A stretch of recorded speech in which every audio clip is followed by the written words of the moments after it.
In the last video, we have asked two questions to ourselves: what a program has and what a program does. And we have got the answers for the what a program has.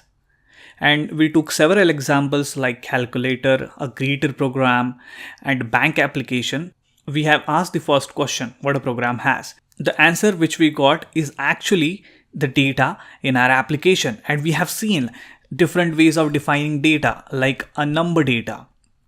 We have defined different number variables like output, number 1, number 2.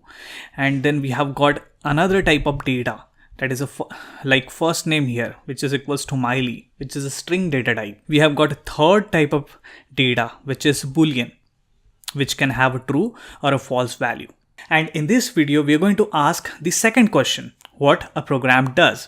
And by answering this question, we are actually going to get the functions in our program. So let's start with our calculator program. And we already did some analysis here, right? When we have already asked the question what a calculator does. So we know calculator divide, multiply, subtract, and add. So let's convert all of these actions into function. So let me start with the syntax of a function. You need to understand the grammar of a function. Do you remember when we started, I told you I can't go ahead and say the computer, hey computer, please divide. I can't ask this question to the computer or a browser because computer do not understand plain English language. So we need to understand the grammar of writing a function, the syntax of writing a function. And writing a function is really easy in JavaScript. And it will be similar in other programming languages as well. So to write a function in JavaScript, we start with a function keyword. This is a keyword in JavaScript.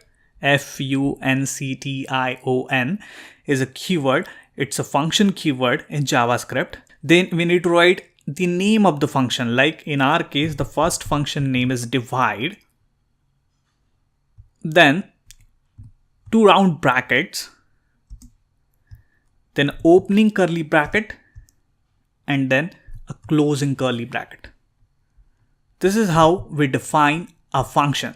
This is how we define action in our program, in our JavaScript program. So actually we can compare the variable and function. Variable has some keyword, right? We need to write var keyword. Similarly, while writing a function, we need to write a function keyword. We give a name to the data, like I have given a name as a num1 to the data here. Similarly, we name a function, like I have given name as divide to this function. And then we have these round brackets. And in the later videos, we will see what these brackets do, because I don't want to jump into the details of function right now. We will discuss functions in more details in upcoming videos. And then this starting curly bracket, and then this is closing curly bracket.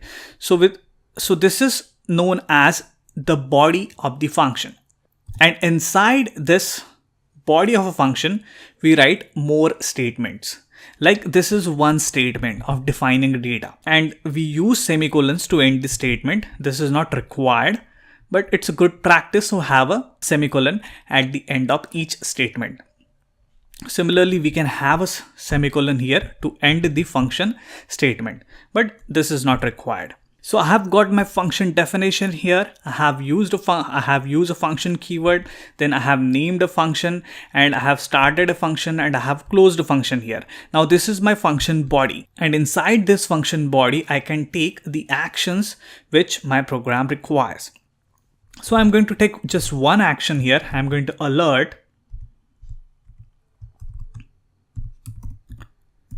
dividing. And then semicolon. So my divide function has one action. It is going to show me a pop-up alert message of dividing. So right now my divide function is taking a single action.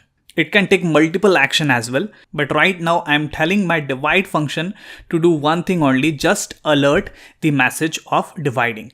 Next, just to give you an idea how to call a function, we just write its name and then two round brackets, and then semicolon. This is how we call the function.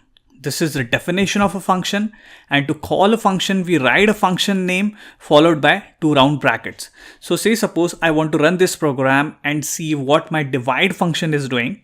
Let me run the program. Let me run my index.html file in a Chrome browser. And awesome. You can see the output dividing the message which I have written inside my function. So you can see here I have written it inside my divide function. I said alert output dividing as a message. So this is how we define the function, and this is how we call the function. Don't worry if you are not able to understand this. We will discuss this in upcoming videos. Now let's come back and convert the other actions in our program into functions. Like we have multiply action here, then subtract, and then add. Let's convert these into functions. So again, I'll write a function keyword, then the function name like multiply. And for the time being, I'm just going to alert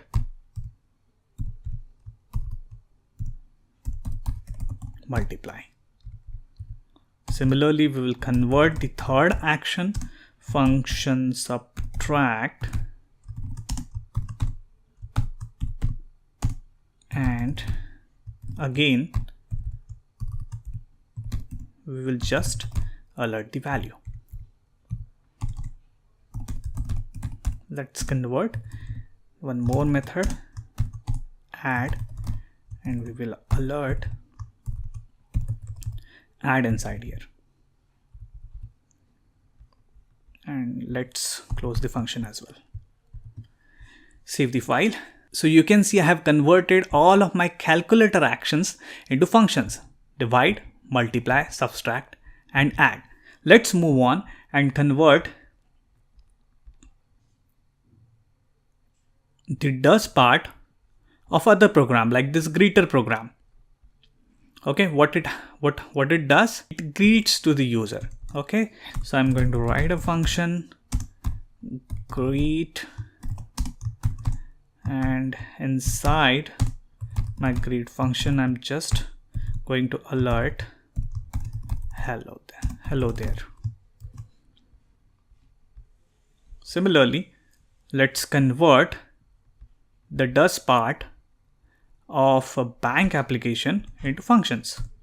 So I'm going to write a function keyword, then deposit function, and inside this function again I'm just going to alert depositing money. Next up, the function withdraw